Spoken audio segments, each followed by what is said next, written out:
제 마음속에서 결혼을 할 여자는 내가 땅끝까지 떨어지고 망하더라도 배신하지 않고 내 편이라고 생각이 들 정도의 의리를 느끼게 해주는 그런 여자랑 결혼을 해야겠다 라는 가치관을 가지고 있으신 분인데, 어찌됐건 회사가 휘청휘청거리면서 서로의 밑바닥을 확인을 했잖아요. 서로가 서로의 밑바닥을 확인을 했는데, 일단 우리 사연자분의 입장에서는 이 사람의 밑바닥이 앞에 말씀해주신 본인의 결혼 가치관이랑 아예 어긋나는 사람이에요. 회사는 좀 괜찮아졌습니까? 회사는 많이 괜찮아졌고 다시 수익도 좋아졌고 자존감도 올라가고 외적인 부분도 오히려 기존보다 훨씬 좋아진 상태예요. 제가 이걸 왜 여쭤봤냐면, 상대방의 입장에서 우리 사연자분이 가지고 계신 직책, 회사를 운영하는 대표라는 이 이미지 자체가 생각보다 비중을 크게 차지했을 것 같아서 여쭤본 겁니다. 내가 이 사람한테 반했던 모습들 중 한 가지가 회사를 운영하는 대표라는 당당한 모습이었는데, 이 모습이 조금씩 사라지는 것들에 대해서 괴리감을 많이 느끼고 있지 않았나 싶습니다. 만약에 이 사람이랑 곧 죽어도 재회를 해야겠다고 하면 이 사람이 기억하고 있는 나에 대한 이미지, 이 회사를 운영하고 있는 대표라는 이 이미지를 일단 원상복구를 시키는 게 가장 우선이라고 생각이 들었거든요. 대표의 버프가 엄청나게 강했어요.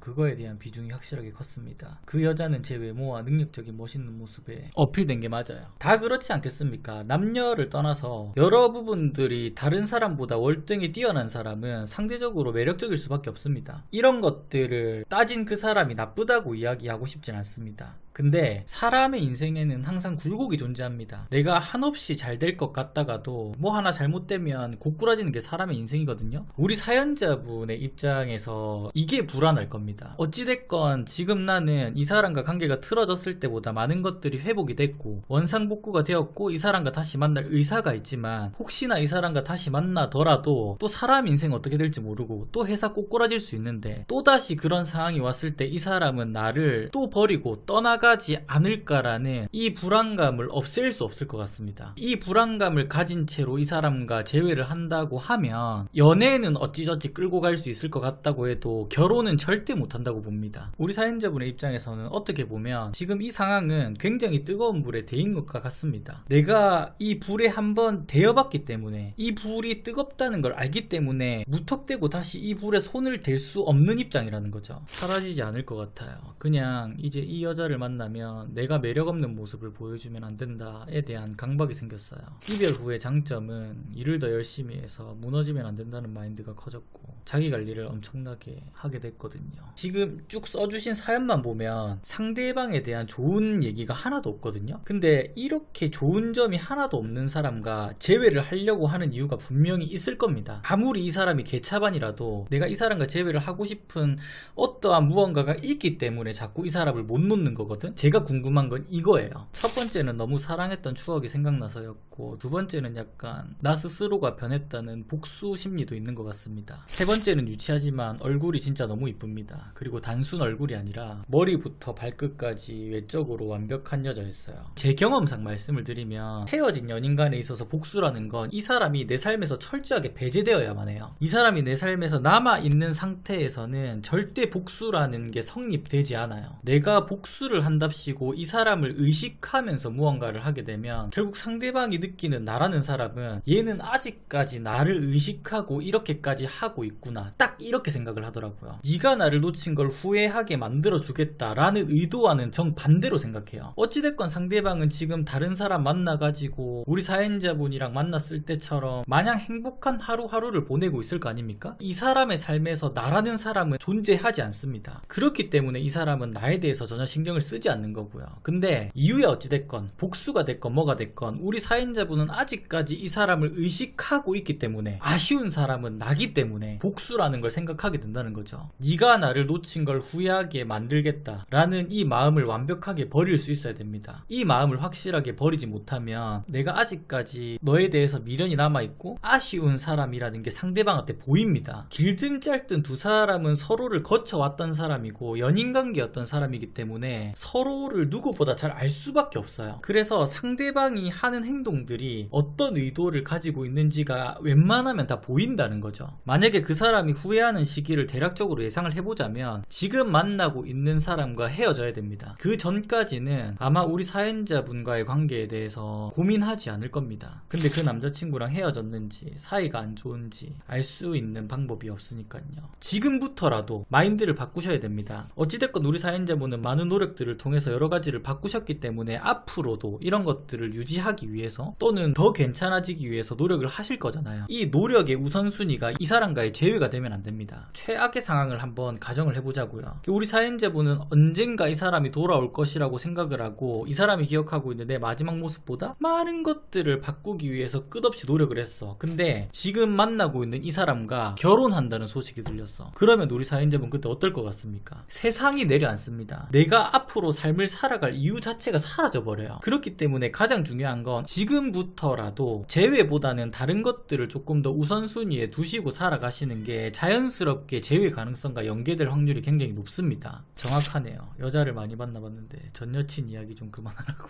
지금 제가 말씀드리고자 하는 건 뭐냐면 다른 사람이 나한테 다가올 수 있는 기회까지는 막지 말자 이거죠. 사연을 읽어보니까 너무 아쉬워요. 휘청거리던 회사도 다시 일으켜 세우셨고 본인이 느꼈을 때도 그 사람이랑 가장 예쁘게 만나던 그 시절보다 나라는 사람이 전반적으로 모든 부분이 괜찮아졌는데 굳이 이 사람한테 모든 가능성을 둘 필요가 있냐 이거죠. 툭 까놓고 얘기해서 이 사람한테 만나는 사람이 없다고 말씀하셨으면 제가 전혀 다른 방향으로 말씀을 드렸을 거거든요. 근데 이 사람은 어찌됐건 다른 사람을 만나고 있기 때문에 지금 당장은 이 사람과 재회할 수 있는 가능성이 제로입니다. 단 1%도 없습니다. 이 부분에 대해서는 절대 좋게 말씀드릴 수 없어요. 제 입장에서 재회에 대해서 긍정적으로 말씀을 드릴 수 있는 건 이 사람한테 다른 사람이 없을 때 뿐입니다. 이 사람한테 다른 사람이 생겼는데 이런 상황에서 재회에 대해서 얘기를 하는 건 모순일 뿐더러 바람을 유도하는 방법을 우리 사연자분한테 알려주고 있는 거라서 저는 이렇게 얘기를 못합니다. 제 성격상 그렇게 하지 못해요. 이 사연을 들고 가서 지금 당장 재회 가능성을 찾아준다고 하는 사람이 있으면 이 사람은 진짜 나쁜 새끼입니다.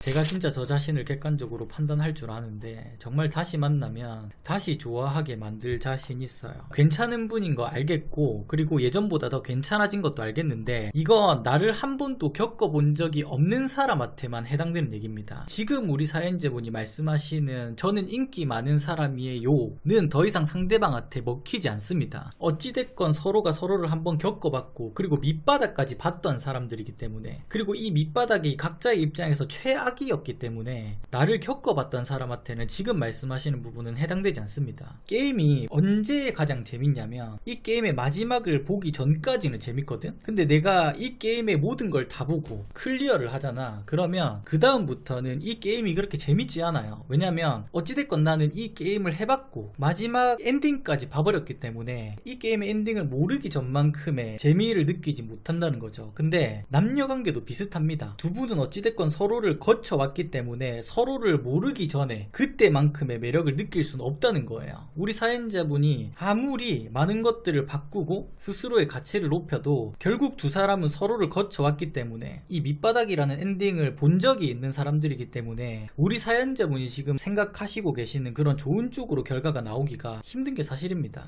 난 끝났네요. 어떻게든 망한 회사 살렸고 그 전보다 괜찮아졌다면서요. 그런 분이라면 우리 사연자분이 훨씬 당당했으면 좋겠고 혹시나 이 사람과 재회할 수 있는 기회가 생겼을 때 그때 이 사람의 모습이 별로라면 우리 사연자분이 이 사람을 밀어낼 수 있는 사람이었으면 좋겠습니다. 진짜 쪽팔린데 너무 이뻐서 그런 것 같아요. 세상에 예쁜 사람은 많잖아요. 근데 저렇게까지 하시는 거 보면 예쁜 걸 떠나서 그 이상의 뭔가가 더 있는 것 같아서요. 혹시 우리 사연자분이 평소에 생각하시던 이상형에 매우 부합하는 사람인가요? 객관적으로 이쁘고 제 이상형도 맞아요. 이상형을 만나면 이성을 유지하면서 관계를 유지하는 게 굉장히 어렵습니다. 이상형이란 게 뭐겠습니까? 내가 항상 머릿속에서 상상만 해오던 그런 존재란 말이에요. 쉽게 말씀드리면 우리가 게임을 시작하면 캐릭터를 만들고 내 입맛에 맞게끔 내가 원하는 부분만 하나하나 커스터마이징을 할 수 있잖아요. 그런 것처럼 이상형은 사실 가능성으로만 따져보면 현실에서 만나기가 굉장히 어려울 정도로 가능성 자체가 희박합니다. 근데 그런 사람을 만나서 연애를 하면 보통 내가 원하는 방향으로 연애를 이끌고 가기가 힘들어요. 상대방이 나를 좋아하는 마음보다 내가 이 사람을 좋아하는 마음이 훨씬 클 확률이 높기 때문에 내가 이 사람한테 질질 끌려다닐 확률이 굉장히 높습니다. 이런 관계가 관계가 유지가 되면 문제가 뭐냐면 내가 밑도 끝도 없이 상대방한테 계속 맞춰주기 때문에 상대방이 내가 맞춰주는 거에 대해서 익숙해지기 시작합니다. 이건 뭘 뜻하냐면 나와의 관계를 유지하기 위해서 더 이상 이 사람은 아무런 노력도 하지 않는 상황과 직면하게 됩니다. 오로지 이상형이라는 이유로 이 한 가지 이유 때문에 나만 이 사람과의 관계를 놓지 못하고 어떻게든 이 사람과의 관계를 붙들고 가기 위해서 나만 노력한다고요. 제가 이 얘기를 왜 하냐면 우리 사연자분한테 지금 이런 모습이 보여요. 언제든지 상대방만 원하면 상대방의 의도대로 끌려다닐 수 있는 사람인 것 같아서 이 얘기를 합니다. 한번 예시를 바꿔볼까요? 이 사람이 이상형에 가까울 정도로 진짜 예쁜 사람이 아니었다면 지금 우리 사연자분 지금 이 사람한테 이렇게까지 미련을 못 버릴까요? 아니라니까요. 우리 사연자분의 입장에서는 그랬을 겁니다. 지금 내가 회사가 힘들고 휘청거리고 인생이 밑바닥까지 내려오면서 내가 가진 것들이 하나둘 사라지기 시작하는데 이 사람만큼은 놓치고 싶지 않은 거죠. 그 마음을 제가 이해를 합니다. 예쁜 사람들은 나이가 들어도 예쁘게 늙겠죠. 근데 외모의 유통기한은 존재할 수밖에 없어요. 사람은 누구나 늙잖아요. 내가 관리를 잘해서 늦출 수는 있어도 노화는 막을 수 없다고. 그러면 가장 예쁜 시기에 있는 이 사람의 모습을 보고 결혼을 했을 때 만약에 이 사람이 늙으면 지금의 예쁨을 잃어버리면 어떻게 할 건데요. 노화가 진행될수록 늙을수록 나한테 가장 매력적이던 이 예쁨도 서서히 죽어갈 거 아닙니까? 그러면 두 사람이 관계를 유지하기 위해서는 이 외적인 부분이 주는 매력 말고 다른 무언가도 있어야 되잖아. 근데 지금 우리 사연자분이 말씀하시는 걸 보면 외적인 부분이 가장 크고 다른 부분은 없어 보여요. 이 사람한테 매달리는 이유가 너무 예뻐서가 다라면 저는 그냥 다른 사람을 만나는 게 맞지 않나 싶습니다. 여자 외적인 걸 보는 제가 너무 싫습니다. 아니에요. 사람이 누군가한테 호감이 생기려면 첫 번째로 외적인 부분이 마음에 들어야 됩니다. 이게 잘못됐다고 얘기를 하는 게 아니라 지금 우리 사연자분께서 재회를 하려고 하는 이유 자체가 이 사람의 외적인 부분이 다인 것 같아서 그래요. 저는 우리 사연자분이 더 좋은 사람을 만날 수 있다고 확신할 수 있는 게 뭐냐면 회사를 운영하는 대표로서 책임감을 가지고 내려앉았던 회사를 다시 일으킨 사람이 본인이라고요. 그 노력과 그 마음가짐으로 연애를 할 수 있다면 노력의 종류는 다를 수 있어도 결국은 유지를 해야 되는 문제들이기 때문에 굳이 이 사람한테 목매지 않고 더 괜찮은 사람, 더 좋은 사람을 만날 수 있는 가능성이 너무나 높은 분이라고요. 회사에 투자하는 능력을 조금만 연애로 가지고 와서 적용을 시켜보시면은 지금보다는 이성을 잃지 않고 본인이 원하는 방향으로 연애를 잘 이끌고 가실 수 있지 않을까 싶습니다.